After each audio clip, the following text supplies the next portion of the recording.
मेरे बहुत ही प्रिय और बेहद सम्मानित साथियों, हृदय की असीम गहराइयों से अभिनंदन, बहुत बहुत हार्दिक स्वागत। साथियों, जैसे हर अच्छी चीज का अंत होता है, उसी प्रकार से हमारी इस श्रेष्ठतम श्रृंखला, जी हां, इस श्रृंखला का आज ये अंतिम एपिसोड है और बात हम करेंगे मीन लग्न की जन्म पत्रिका के बारे में।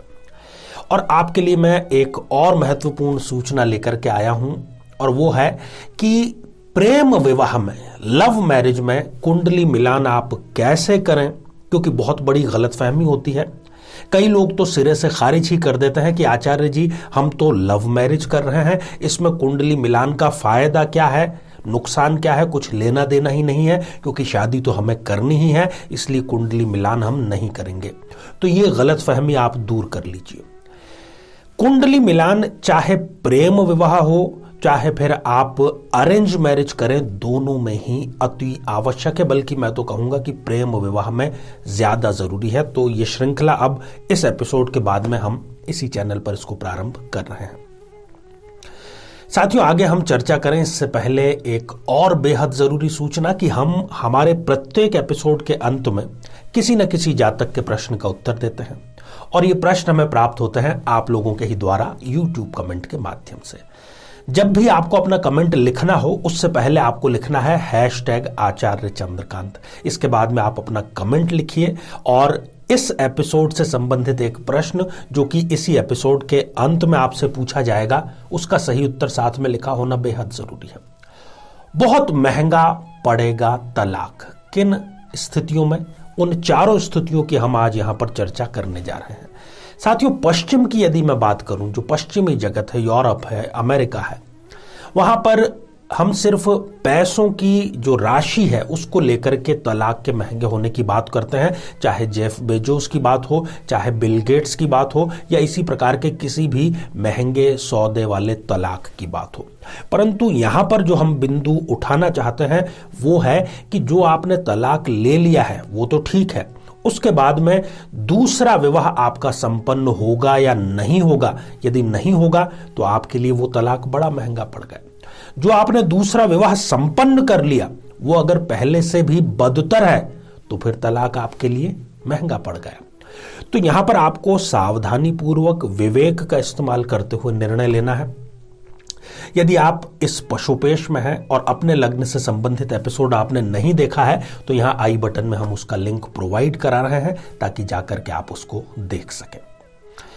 तो आइए साथियों, बिना किसी देरी किए हम मीन लग्न की जन्म पत्रिका के बारे में ज्यादा विस्तार से समझते हैं। और आप यदि मीन लग्न के हैं तो अपनी कुंडली जरूर हाथ में लेकर के बैठिएगा।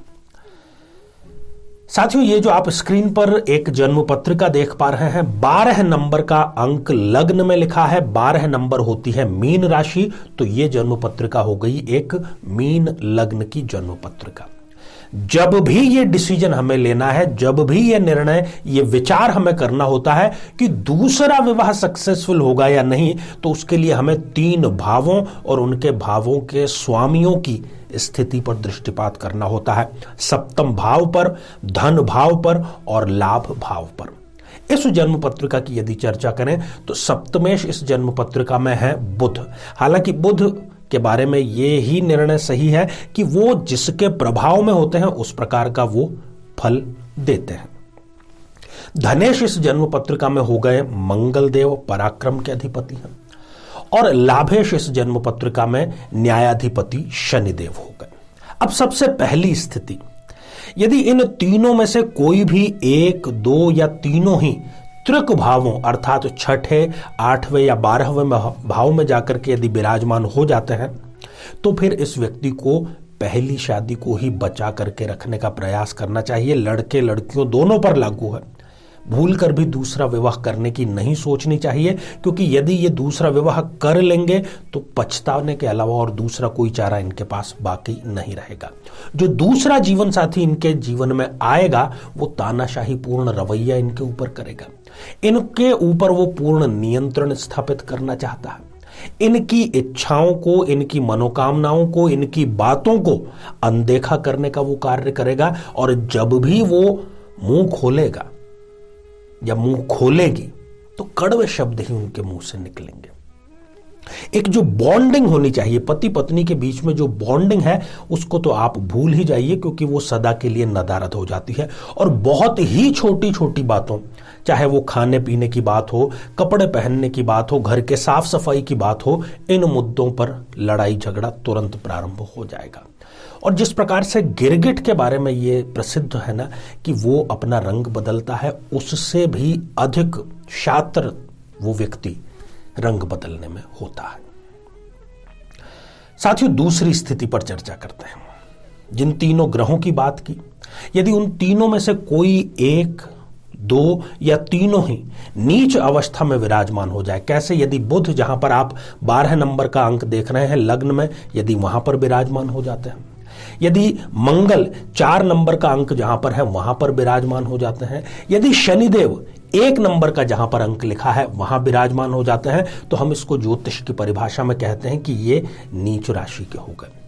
अब ये यदि अवस्था है, तब भी आपको तलाक का जो विचार है वो त्याग देना चाहिए। जो दूसरी शादी आप करेंगे उसकी और आपकी विचारधारा में उतना ही अंतर होगा जितना उत्तरी ध्रुव और दक्षिणी ध्रुव में अंतर है। जो जीवन साथी आपको मिलेगा उसके लिए शादी एक खेल मात्र होता है, एक मनोरंजन केवल उसको शादी के अंतर्गत करना होता है। और शादी करने के बावजूद भी साथ रहने का जो समय है वो आपको मिल नहीं पाएगा। जीवन साथी सोशल बिल्कुल भी नहीं होता है, और उसको जो महत्वपूर्ण घटनाएं हैं अपने जीवन की, वो पता नहीं क्यों छुपाने में बड़ा ही आनंद आएगा। साथियों, तीसरी स्थिति, इन तीनों ही ग्रहों में कोई भी 1, 2 या तीनों ही 0 डिग्री के या 28, 29 जैसी अंतिम डिग्रियों के हों, तब भी तलाक का जो विचार है वो त्याग देना चाहिए। क्योंकि द्वितीय विवाह जो संपन्न होगा उसमें द्वितीय जीवन साथी के एक्स्ट्रा मैरिटल अफेयर की तरफ जाने की गंभीर समस्या जो है वो बड़े स्तर पर हो सकती है। किसी तीसरे की वजह से आप दोनों के बीच में अलगाव की स्थिति हो सकती है। सम्मान की हानि यहां पर स्पष्ट रूप से नजर आती है, और दूसरी बार भी तलाक लेने की नौबत आपके ऊपर आ सकती है। आपका जो जीवन साथी है वो आपके ऊपर यह दबाव डाल सकता है कि परिवार से आप अलग हो जाएं। साथियों, चौथी और अंतिम स्थिति की हम चर्चा कर लेते हैं। यदि मंगल और शनि ये दोनों ही इस जन्म पत्रिका में अस्त अवस्था में है, अर्थात सूर्य के साथ में यदि युति करके बैठे हैं, तो पहली बात तो प्रथम विवाह ही आसानी से नहीं होता है। और जब प्रथम विवाह में बहुत ज्यादा डीले होगा, उसमें फिर समस्याएं होगी, फिर तलाक होगा, फिर आप दूसरी शादी करेंगे तो बहुत ज्यादा समय उसमें व्यतीत हो जाता है, और दूसरी शादी के बाद में किसी गंभीर बीमारी से ग्रसित होने की संभावनाएं भी यहां पर नजर आती हैं। हालांकि यहां पर इनका अस्त होना व्यक्ति को किसी न किसी फील्ड का विशेषज्ञ जरूर बना देता है। दूसरी शादी में एक समझौता मात्र होता है, वो दोनों एक दूसरे को कभी भी दिल से पसंद नहीं करते, और अवसाद के बाद में किसी न किसी प्रकार के नशे का सेवन भी ये स्थिति करती ही करती है।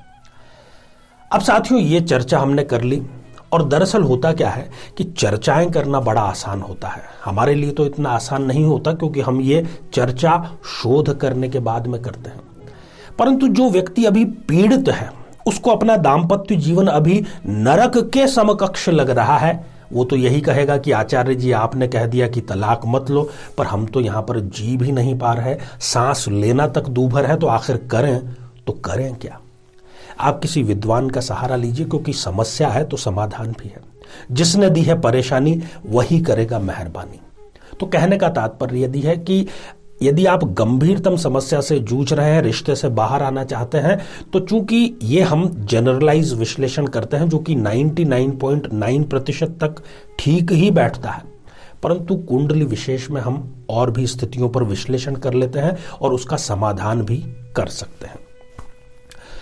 तो आइए साथियों, अब हम बढ़ते हैं आज के हमारे कमेंट के चरण की ओर। आज हमने कमेंट शामिल किया है संदीप जी का, जो कि उन्होंने लिखा है मुजफ्फरनगर उत्तर प्रदेश से, और आपने पूछा है कि क्या आपको सरकारी नौकरी प्राप्त होगी। संदीप जी, खुशखबरी है आपके लिए, जरूर होगी।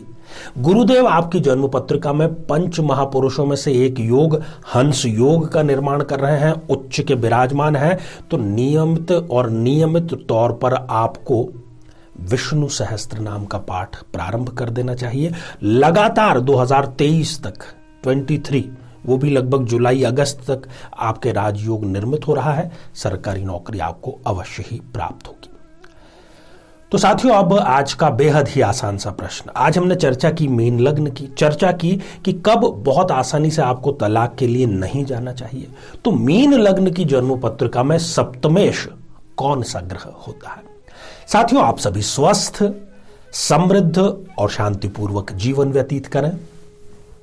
नमस्कार।